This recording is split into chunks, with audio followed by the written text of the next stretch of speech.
partir en région, Julien. Ah, tout à fait, tout à fait. Je pars en région. Je vais rejoindre Julie Poirier qui nous attend ce matin à Saint-Félix. Ça se trouve dans l'Oise. Bonjour Julie. Alors, vous vous trouvez ce matin sur la place du village. Vous êtes en plein sur la place du village où s'est installé un camion itinérant qui répare les ordinateurs. Ça, c'est une bonne idée.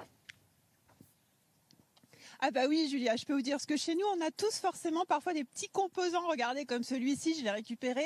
Composant, c'est un disque dur qui ne fonctionne pas et on ne sait pas quoi faire, on est désemparé. Alors qu'est-ce qu'on fait? On cherche une boutique, mais parfois c'est trop loin. Alors désormais on a un petit camion comme celui-ci qui va venir dans les communes rurales.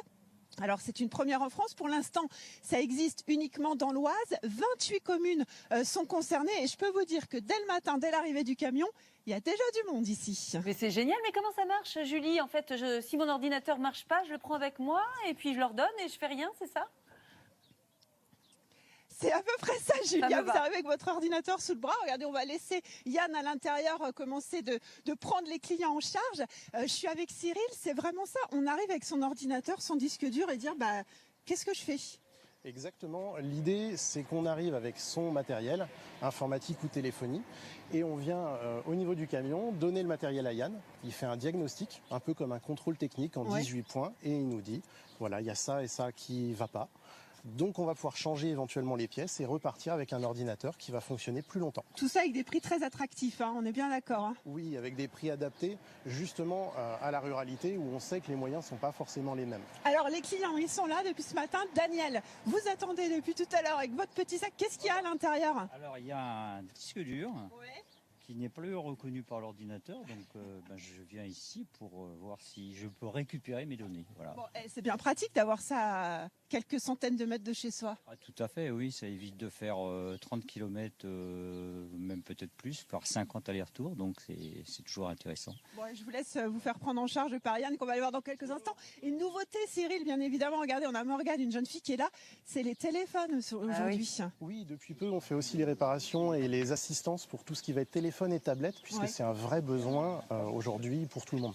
Solution facile, le petit camion, pas très loin de chez soi, Morgane? Ah bah oui, c'est pratique. Là, j'ai perdu mes photos, donc j'aimerais bien les récupérer. Donc j'espère que le camion pourra me les récupérer. Bon voilà, peut-être qu'on le saura d'ici la fin, mais pas sûr, parce que c'est que 4 minutes, notre chronique, Julia. Dites-moi, Julie, c'est quoi les pannes les plus fréquentes?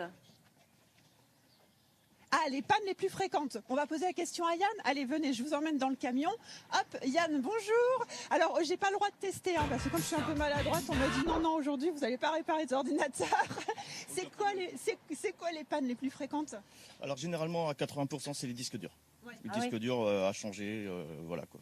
C'est juste ça. C'est vraiment le truc. Puis alors, si on a besoin d'un petit conseil, on vient vous voir aussi. Genre, je sais pas trop faire ça sur mon ordinateur, je sais pas trop faire ça avec ma tablette.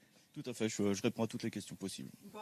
Yann, c'est l'homme de la situation, les filles, je peux vous dire. Alors génial, mais si mon ordinateur ne marche pas, qu'est-ce que je fais? Je le jette? Je sais que non, mais donnez-moi une solution. Ah, alors on jette pas les ordinateurs. Évidemment. Alors Cyril, on va retourner dehors. Attendez, hop, voilà. On les jette pas. Si ça fonctionne pas, qu'est-ce qu'on en fait? Ah non, surtout on les jette pas puisque la majorité des composants fonctionnent encore. Donc nous, on va pouvoir les récupérer, les retraiter dans un ESAT local, donc pour faire également de l'insertion. Et ce qui va nous permettre ensuite de proposer des ordinateurs reconditionnés à des prix très bas qui vont encore fonctionner 1 ou 2 ans. Eh bien super, on lutte contre l'exclusion numérique et grâce à l'inclusion aussi, oui, Cyril. Puisque l'intégralité de nos personnels sont porteurs de handicap. Le camion est adapté et chaque camion est différent. Et donc l'idée, c'est qu'on devienne la première franchise nationale 100% handicap. Et ben voilà, le deuxième camion devrait arriver d'ici cet été, les filles. Eh bien, merci beaucoup, Julie. À plus tard. C'est le moment de lire vos journaux avec cette question.